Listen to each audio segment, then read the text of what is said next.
Ya, Zaleha itu menarik itu, walaupun saya tak makan durian, bukan penggemar raja buah itu, tapi itu produk yang boleh kita ekspor untuk ke pasaran-pasaran halal di seluruh dunia. Pagi ini saya bawakan ke studio Datuk Dr. Abdul Halim Navagani, iaitu pengarah urusan Helson Holdings yang berhad. Kita nak bicara pagi ini tentang pasaran halal di dalam dan luar negara. Skop kita berbeza pagi ini mungkin, Datuk, ya.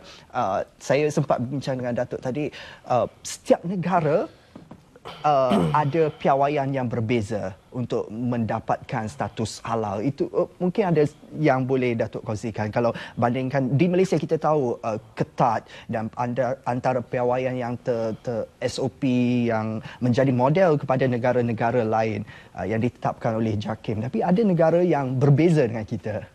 Okey, Assalamualaikum semua. Selamat pagi. Okey, sentuh pada topik tadi ya. Yeah. Saya setuju, memang halal Malaysia ini satu halal yang menjadi model kebanyakan negara Islam di dunia. Di samping mereka ada modul halal mereka sendiri, mana-mana negara, contohnya Japan, dia ada modul halal sendiri. Yeah. China, Russia, semua ada modul halal mereka sendiri. Tapi mereka cuba menjadikan modul mereka lebih user friendly. Yeah. Modul Malaysia adalah lebih pada user friendly. Jadi mereka cuba ke arah menjadikan sijil halal mereka lebih kepada sijil halal Malaysia. Sebab halal Malaysia ini diiktiraf seluruh dunia. Berbeza. Kebanyakan negara, sebagai contoh, Saudi pernah keluarkan kenyataan, ya. Kerajaan Arab Saudi pernah keluarkan kenyataan di mana tak perlu ada logo halal pada setiap produk yang masuk ke Saudi.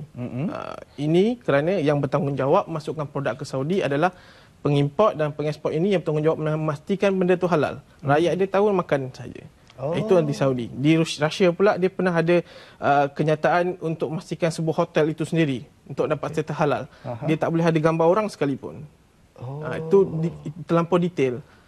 Jadi mereka cuba mengolah mengikut apa yang Malaysia lakukan, kerana halal Malaysia ini sesuatu yang unik dan diiktiraf seluruh negara dan dunia. Okey, jadi tanggungjawab itu kepada pengeluar, pengeksport itu sendiri yang menyediakan sama ada perkhidmatan ataupun keluar produk dan sebagainya untuk memastikan produk mereka patuhi halal itu sebelum dieksport. Jadi syarikat Datuk memberikan nasihat kepada pengeluar-pengeluar dan penyedia perkhidmatan ini, bukan saja di Malaysia. Saya difahamkan baru pulang dari China, ya, untuk memberikan latihan kepada syarikat di sana untuk menghasilkan produk halal. Antara program yang terlibat di China ini adalah program untuk kita memastikan produk mereka ini mengikut piawaian halal, dan kita kerjasama dengan pertubuhan yang dilantik, yang diiktiraf oleh JAKIM sendiri di China untuk endorse sayur-sayuran, endorse daging yang dikeluarkan oleh mereka sebagai daging dan produk halal ke luar negara. Jadi itu satu yang menarik, kerana kita bukan saja dijadikan contoh, tapi kita juga membekalkan latihan kepada negara-negara luar untuk mendapatkan status halal.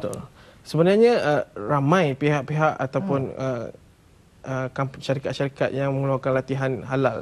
Tetapi apa yang lebih praktis kepada mereka adalah siapa yang memberi latihan dan mempraktikkan latihan sendiri. Macam kami sediakan latihan dengan kami juga mengimport dan mengeksport produk-produk halal sendiri. Jadi itu yang memberi keyakinan kepada pihak-pihak di luar sana untuk lebih percaya dan yakin dengan cara dan modul kami. Dan kami ada juga modul online, ya, online modul yang memberi latihan kepada pihak luar untuk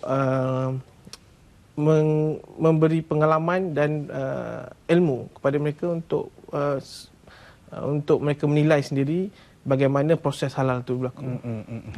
Jadi syarikat yang mengeluarkan produk halal atau perkhidmatan halal ini tidak semestinya syarikat itu dimiliki oleh Muslim atau bagaimana? Okey, kalau di Malaysia memang tidak semestinya syarikat itu Muslim, tetapi harus ada salah seorang pengarah orang Muslim, ataupun walaupun dia bukan Muslim, dia ada komiti staff dia, pekerja dia yang ada komiti tim yang menilai dan memantau proses halal itu sendiri. Mengikut pengalaman Datuk, itu berlaku di China, di negara luar, di tidak. Jepun juga? Di Malaysia prosesnya begitu. Di luar mereka lebih kepada dipantau oleh pertubuhan, persatuan pertubuhan ataupun satu-satu agensi dilantik oleh kerajaan ataupun bekerjasama dengan pihak JAKIM Malaysia.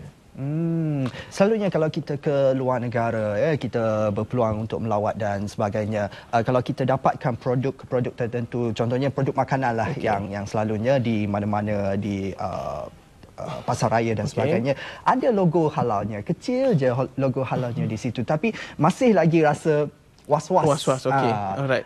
Kalau kita sudah tertera logo halal di suatu produk itu, adakah itu kita boleh berikan kepercayaan 100% untuk menggunakan yang produk? pertama adalah sebenarnya apa yang paling patut difikirkan adalah siapa yang keluarkan halal itu sendiri. Apakah halal, logo halal itu diiktiraf atau tak diiktiraf? Kita ada banyak logo halal yang tak diiktiraf. Bezanya adalah proses. Halal ni kalau kadang-kadang makcik jual nasi lemak tak ada pun sijil halal, tapi kita beli makan sebab kita yakin. Kan? Kita tak pernah makcik ada sijil halal, tak pernah tanya pun, kan? Kalau tanya mungkin dia baling kita dengan nasi lemak dia. So itu antara keyakinan yang patut kita ada. Kalau kita rasa sijil halal tu kita tak yakin, jadi kita was-was, lebih baik jangan makan. Kalau kita yakin, dan kita boleh makan. Keyakinan tu penting. Kalau kita rasa sijil halal tu dikeluarkan satu agensi yang diiktiraf oleh JAKIM, tu sudah pasti ramai yang akan beli. Dan kalau sesuatu itu mungkin lokal saja beli, sebagai contoh, di Jepun sendiri ada banyak pengeluar sijil halal. Setiap persatuan yang buka, dia jual sijil halal dia sendiri. Jadi bila sijil halal dia tak ada pihak yang pantau. Macam JAKIM akan sekali-sekala akan pergi pantau. Itu proses JAKIM. Yang mana antara kelebihan JAKIM adalah dia akan membuat spot check selalu. Tapi persatuan-persatuan di luar ni belum tentu lagi dia akan buat spot check. Dia hanya kadang-kadang semata-mata dia pergi first production, lepas tu tak pergi dah. Jadi kita sendiri yang patut menilai sama ada kita layak menilai makanan itu sebagai 100% halal ataupun tidak, tergantung pada keyakinan kita sendiri. Tapi logo halal itu universal. Maksudnya semua menggunakan logo, lebih kurang logo yang sama, tertera perkataan halal di situ. Bagaimana kita nak bezakan itu dikeluarkan oleh pertubuhan mana dan sebagainya? So, dia setiap logo tu dia ada tertera di logo tu sendiri siapa yang keluarkan logo tu. Pihak mana yang keluarkan. So, pihak JAKIM telah pun keluarkan beberapa mungkin ada panduan logo-logo halal yang diterima dan tidak diterima. So mungkin kita boleh menilai pada sana. JAKIM juga sekarang ni dia ada mobile apps. So mungkin penonton boleh terus ke mobile app JAKIM untuk menilai mana logo-logo yang dia boleh terima dan tak terima. Sama ada di produk ataupun kedai-kedai, restoran dan sebagainya di luar negara. Kalau di Malaysia memang kita tidak perlu risaulah. Kan?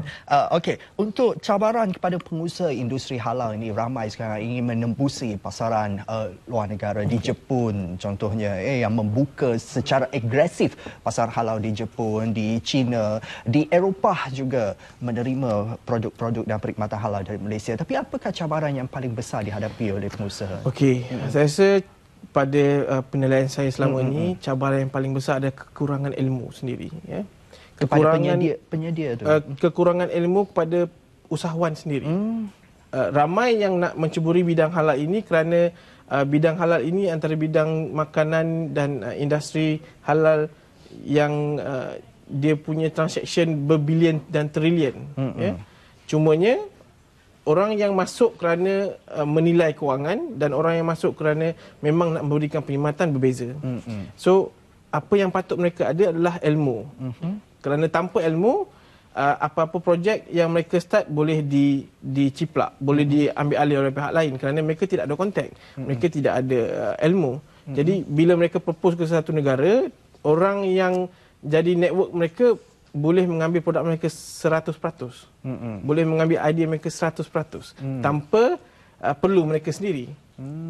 Jadi apa yang boleh kita lakukan sebagai kalau ingin menembus itu? Nasihat saya kepada penonton-penonton adalah lebih baik cuba cari agensi seperti Matrade, Pharma, Jakir. Mereka ada pengalaman, kepakaran di luar negara. Dan kita ada kedutaan kita di luar negara. So kita boleh rujuk pada mereka, dan kita juga mungkin ada kawan-kawan yang pernah menetap di mana-mana negara yang kita nak hantar barang tu. So lebih banyak buat research on negara-negara tersebut sebelum kita masuk, ataupun sebelum kita percaya mana-mana pihak yang memberi kita memberi kita habuan ataupun kata-kata manis untuk bawa produk masuk. Tapi sampai sana macam-macam berlaku. Kita ada kes tahun lepas kita ada kes tahun lepas hampir 15 kontainer. Itu bukan luar negara, dalam Malaysia sendiri. Ya, baik. Baik. Terima kasih Doktor. Itu saja kesempatan yang kita ada. Kita boleh panjangkan lagi perbincangan mengenai industri halal ini terlalu luas dan terlalu besar. Mengikut Datuk tadi, membabitkan nilai berbilion ringgit kalau benar-benar kita serius dalam industri halal ini. Baik, terima kasih sekali lagi. Selepas ini kita bicara mengenai